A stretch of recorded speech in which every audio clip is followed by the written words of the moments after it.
The rain wasn't falling, but the air in Chicago was heavy and thick like smoke. Maya ran down the dark alley, her heart drumming against her ribs, so hard it hurt. Behind her, she heard the heavy boots of Marcus, the man who promised to love her but only brought her pain. She turned a corner and saw a tall man standing by a black sedan, his face hidden in the shadows of a heavy wool coat. Without thinking, she grabbed his lapels and pulled him down, pressing her lips to his in a desperate, fake embrace.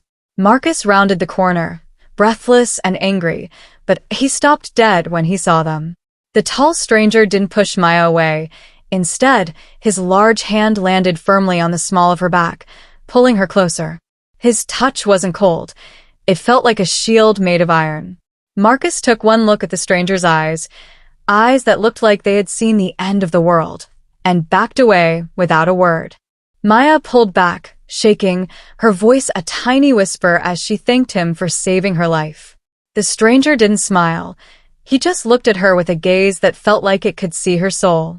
He introduced himself only as Dante, his voice a low rumble that vibrated in her chest. He didn't ask why she was running, but he didn't let go of her arm either. He led her to the car, his movements slow and powerful, like a predator who had found something precious. Maya felt a strange spark of electricity where he touched her, a feeling she hadn't felt in years. Inside the car, the leather smelled of expensive cologne and old secrets. Maya tried to tell him she could walk home, but Dante simply told the driver to move. He watched her from the corner of his eye, noticing the small bruise on her wrist that she tried to hide. He reached out, his thumb grazing the mark, and for a second, his calm face turned into a mask of pure rage. He told her she was safe now, but Maya didn't realize that safe meant she belonged to him. By the time they reached a massive estate behind iron gates, Maya realized she had jumped from a small fire into a volcano. Men in black suits stood at attention as they arrived, bowing their heads to the man who had just kissed her.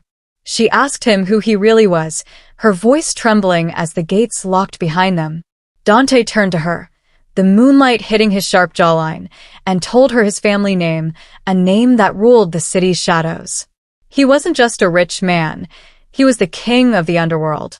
The first night in the mansion was filled with a silence that felt louder than a scream. Maya sat on the edge of a bed larger than her entire apartment, wondering if she had traded one monster for another. Dante appeared in the doorway, stripped of his coat, looking even more dangerous in a simple black shirt. He didn't cross the room. He stayed back, giving her space she didn't expect. He promised her that as long as she stayed within these walls, no one would ever hurt her again. As Maya tried to sleep, she realized the stranger had been watching her long before she kissed him in that alley. She found a small photo on the nightstand, a grainy picture of her working at the library from 3 months ago. Dante hadn't just been there by chance. He had been waiting for her to run. The hour ends with Maya looking at her reflection, realizing her life was over, but her true story was just beginning. The second hour begins with Maya trying to find an exit, only to realize the mansion is a fortress built of gold and glass. Dante treats her like a queen, but a queen who cannot leave the castle. They share a breakfast where he learns about her dreams of opening an art gallery, dreams Marcus had crushed. Dante listens with an intensity that is both terrifying and addictive. He offers to buy her the world, but Maya tells him she only wants her freedom. Tension rises when Marcus tries to call Maya's phone, but Dante answers it instead. The conversation is short, cold, and ends with Dante snapping the phone in half with one hand.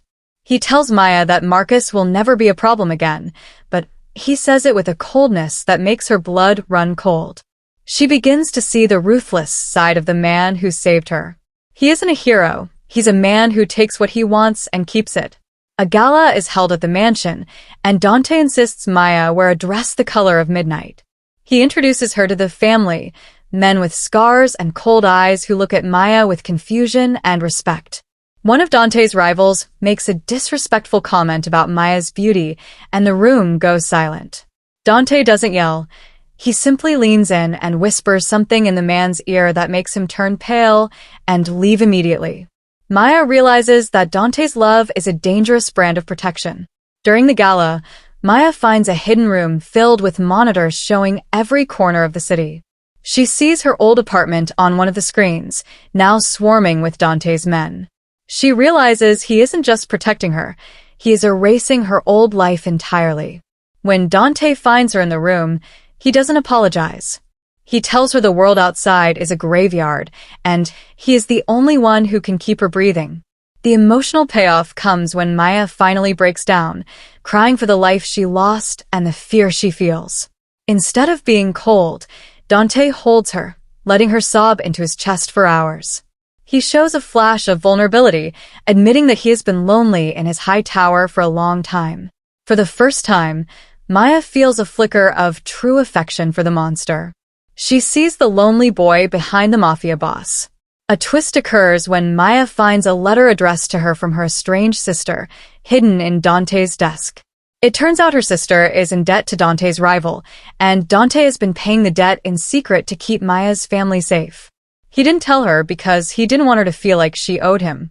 Maya is torn between gratitude and the realization that she is now a pawn in a much bigger game. The hour ends with a gunshot ringing out from the garden. An assassination attempt on Dante goes wrong, and he moves with lightning speed to shield Maya with his own body. As they hit the floor, he isn't worried about his own life. He is checking her face for scratches. Maya looks into his eyes and realizes she doesn't want to run away anymore. She wants to stay and fight by his side.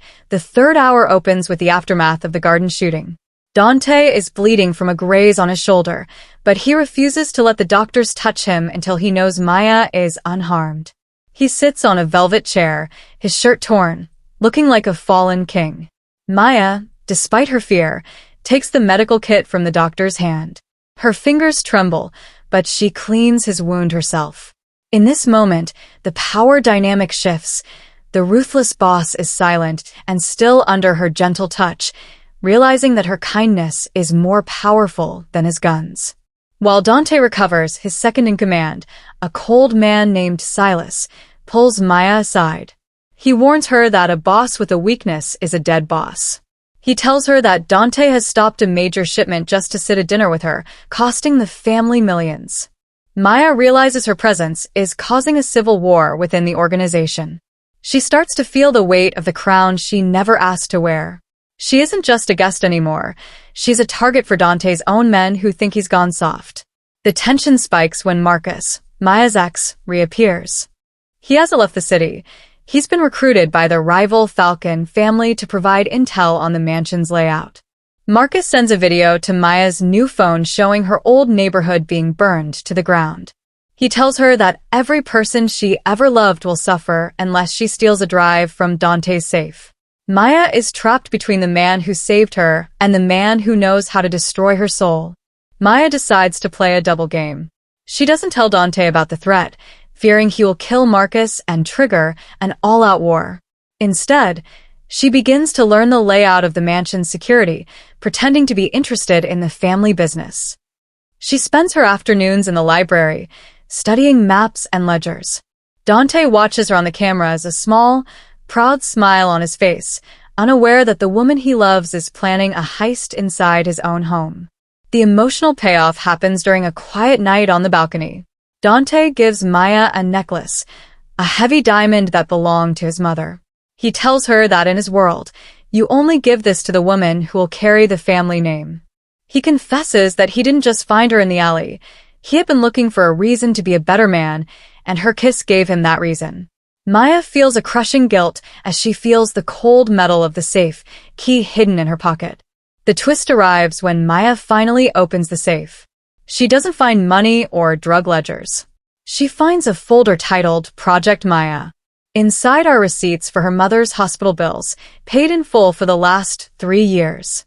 She finds her college debt, wiped clean. She finds a deed to an art gallery in her name, dated a year ago. Dante hasn't been stalking her. He has been her anonymous guardian angel since she was a teenager. She realizes their chance encounter was the only way he could finally bring her into his protection. The hour ends with a betrayal. Just as Maya decides to tell Dante everything, the mansion's alarms scream. The Falcon family, guided by Marcus, has breached the perimeter. But the shock isn't the attack. It's seeing Silas, Dante's right hand, opening the front gates. Maya stands at the top of the stairs, the project Maya folder in her hand, as the man she was supposed to betray is surrounded by his own guards with their guns turned toward him. The fourth hour is a cinematic whirlwind of chaos. Dante doesn't look surprised by Silas's betrayal. He looks disappointed. As bullets fly through the grand foyer, Dante doesn't run for cover. He runs for the stairs to get to Maya. He takes a hit to the leg but keeps moving, his eyes locked on hers. He grabs her and shoves her into a reinforced panic room behind a bookshelf. Before the door closes, he tells her he loves her for the first and perhaps last time.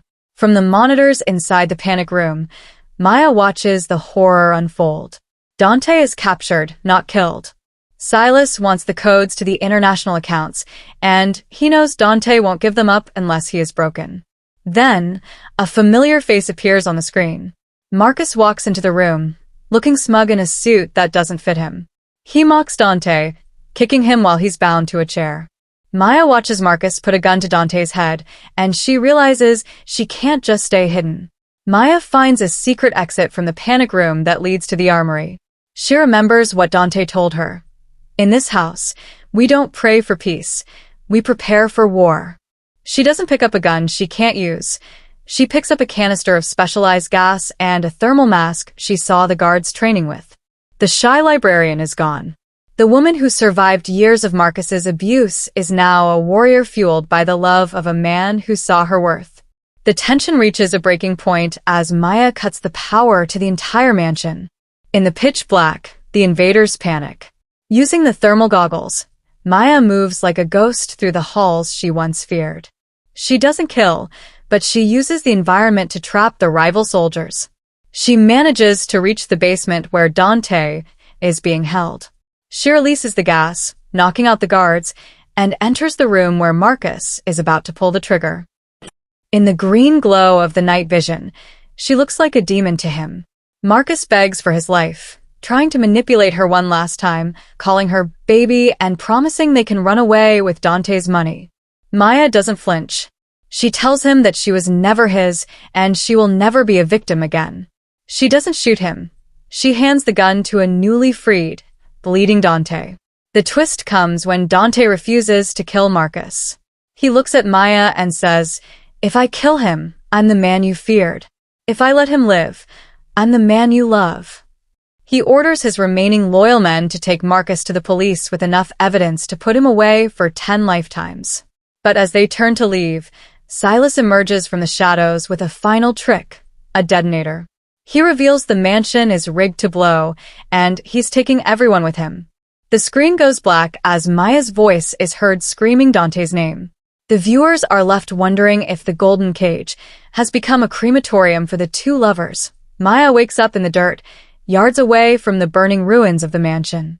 She is covered in ash, but she is alive. She frantically searches the rubble until she finds Dante, pinned under a fallen marble pillar. His breathing is shallow. For the first time, Maya has to be the leader. She rallies the surviving loyal guards, her voice steady and commanding. She directs the rescue, showing a natural authority that stuns the hardened criminals. As Dante recovers in a secret safe house, a modest cabin in the woods, the family comes to Maya. With Silas dead and Dante incapacitated, the organization is crumbling. The elders of the mafia world meet with her, expecting a weak girl they can push aside. Maya sits at the head of the table, wearing Dante's ring. She tells them that the business is changing. No more human trafficking, no more senseless blood. She gives them a choice: follow her and get rich legally, or face the same fire that took Silas. The middle of the hour focuses on the slow burn healing of their relationship. In the quiet of the woods, they are just a man and a woman. Dante struggles with his loss of power, but Maya teaches him that true power isn't fear, it's loyalty. They garden together, they cook simple meals, and for the first time, the ruthless boss finds peace. The tension is now romantic and soft, lingering glances over coffee and the promise of a life without shadows. However, one final threat remains. The Falcon family leader, the man who funded the attack, is still at large. He sends a hitman to the cabin. Maya, sensing something is wrong when the bird stops singing, alerts Dante. Instead of Dante protecting her, they work as a team. It's a beautifully choreographed sequence of two souls acting as one. They neutralize the threat without a single shot being fired, proving they are the ultimate power couple. Maya is looking through the legal documents of Dante's now legit empire when she finds a hidden compartment in an old briefcase. Inside is a handwritten letter from her own father, a man she thought had died in a simple accident years ago. The letter reveals the truth. Her father was Dante's mentor, the man who taught him everything about honor. Her father's accident was a hit ordered by the same men who had been using Marcus to get to her. Maya realizes her entire life wasn't a series of tragedies, but a long game set up by her father's enemies to destroy her family's bloodline. The tension reaches a boiling point when the true mastermind reveals himself, the city's beloved mayor, a man who had used the mafia to fund his political career. He invites Maya to a public charity gala, threatening to release evidence that would put Dante in prison for life unless she hands over the remaining offshore keys. Maya realizes that to save Dante, she must step into the light and face the man who killed her father. She doesn't tell Dante the plan. She knows he would never let her risk herself. She prepares to walk into a trap, dressed in a gown of shimmering gold, carrying a hidden recorder. The mayor corners Maya in a private study, mocking her for thinking a girl from the streets could outsmart him. He confesses to the hit on her father, his voice dripping with arrogance. But Maya isn't crying. She leans in and whispers that she isn't her father's daughter. She's the wife of the man who owns the shadows. She reveals that the entire gala is being live-streamed to every news station in the country through the tech Dante's men hacked. The ruthless world she entered has taught her how to destroy a man without firing a single bullet. The twist comes as the police move in to arrest the mayor. Maya walks out of the building, expecting to see Dante waiting for her, but the street is empty. She receives a text with a coordinate to the very first alley where they met. When she arrives, she finds Marcus there, escaped from custody and looking crazed. He has a knife, and he's fueled by a final, desperate jealousy. But before he can take a step toward her, a shadow moves. Dante emerges, but he doesn't use a gun. He stands between them, unarmed, and tells Marcus that if he wants to hurt Maya, he has to become a man first. Marcus, seeing the sheer lack of fear in Dante's eyes, finally collapses, broken by the realization that he was never even a secondary character in their story. As the sun begins to rise over Chicago, Dante leads Maya to the rooftop of the building overlooking the alley. He tells her that the mafia, as they knew it, is dead. He has signed over all his assets to a foundation in her father's name to rebuild the neighborhood's Marcus and the mayor destroyed. He is no longer a king, and she is no longer a runaway. They are just two people with a clean slate. The emotional weight of the journey hits them both as they watch the city wake up, realizing the war is finally over. Maya is at her art gallery, showing a piece titled The Stranger. It's a painting of a dark alley with a single light at the end. A young girl enters the gallery, looking lost and scared, much like Maya once was. Maya walks up to her, not as a victim, but as a protector. She gives the girl a job and a place to stay, continuing the cycle of grace that Dante started. In the background, Dante is holding a small child, their daughter, who has her father's eyes and her mother's fearless smile.